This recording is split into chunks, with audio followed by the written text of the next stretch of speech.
Hello, this is The Flower of Freedom on YouTube by Deborah J. Reeves. Just a reminder, this is YouTube. It's not MeTube. So I'm not involved in the pictures.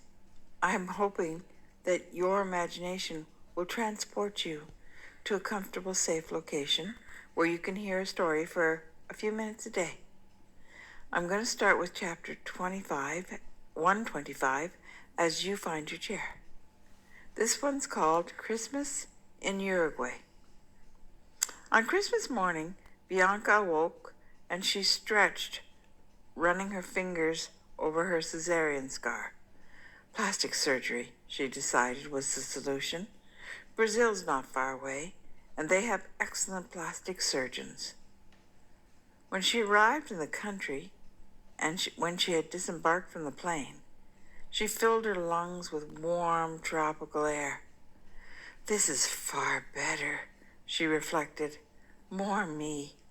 How could I have willingly chosen that other life? In the only conversation that she'd had with her parents concerning recent events, she made it clear that no one was ever to mention the child again, never. Shaken, her parents knew better than to defy that tantrum-inspiring will that she had demonstrated since birth. For only a moment her mother wondered if she would ever meet the child. Bianca and her mother seemed to have nothing whatsoever in common. From the time Bianca had been in her crib, she would greet her mother each morning with a growl, demanding to be fed. It never got any better, no matter how hard she tried, she lamented. Waking up slowly in the luxurious surroundings, Bianca decided she had to get it over with before she went down to lunch. It had to be done. If she did not call Bertie, she had no doubt that he would track her down. He was so very provincial, she lamented. Thus, she bit the bullet and she called Bertie at the apartment. When there was no answer, she gritted her teeth and she dialed Oscar's house. Thankfully, Bertie answered the phone.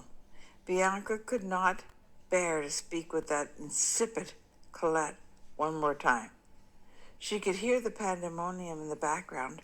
Bertie was pathetically pleased to hear from her. She told him that she was in Uruguay with her parents, but that she had no idea when she would be returning. It was simply a deferral. She had no intention of returning, but it was best to keep him off her scent. She did not ask after the child, and she hung up the phone as Bertie tried to wish her a Merry Christmas and tell her that he loved her. Love, she grunted. As the phone settled onto a cradle, she made a gesture of dusting her hands. Bianca had already been shopping, so she knew exactly what she'd wear at Christmas brunch, and her parents were hosting this morning. She felt triumphant that her body was almost her body again, with the added bonus of a little more to fill out her bosom. She had put a sumptuous silk dress on her parents' account at the salon her mother frequented. The deeply saturated blue silk accentuated and contrasted with her eyes, and she bought matching lapis lazuli earrings. She sighed at the thought of it, and she told herself that it was her life, and she would have what she wanted. She emerged from her suite after several of the guests had arrived. The familiar Dumas family rushed to kiss her cheeks. She knew them from her stint as Damien's girlfriend while they were teenagers. That was right around the time when Marie Saint Laurent had attacked Damien and gotten away with it. Damien's father was impressed that Bianca was pursuing medicine. His mother was impressed by her appearance. Bianca could feel the heat emanating from Damien's eyes. She tingled inwardly. The world was back on its axis as far as she was concerned. Other guests greeted her as well. One of those guests was someone she had not expected. It was Hans Schmidt, her father's great new friend. She was startled to realize anew how similar in appearance he was to Bertie. It was then that Bianca realized she had a type. Bertie's physique simply did it for her. The tall, athletic build, the blue eyes, the blonde hair rang all her bells. Even though Hans was far older, he made Damien Dumont look like a second-rate fool.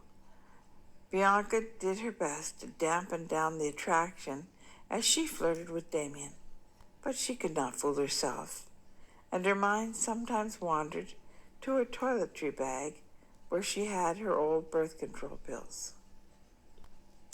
Hans had brought one of his friends to the gathering that day. It was a friend who was visiting from the USA, and his name was Jeff Maxwell. The man was delighted to be included, and he spent a lot of time cultivating her father, plying him with questions and asking if they had acquaintances in common. Bianca saw the delight in her father's eyes as he basked in the admiration and attention.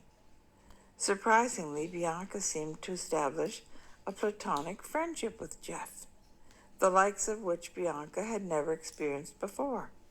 There was something very accepting and non-judgmental in the man's perspective that Bianca found enjoyable. Mimosas flowed in the salon where the fashionable tree stood with its crystal star scraping the 10-foot ceiling. Now that's a proper Christmas tree, Bianca thought approvingly.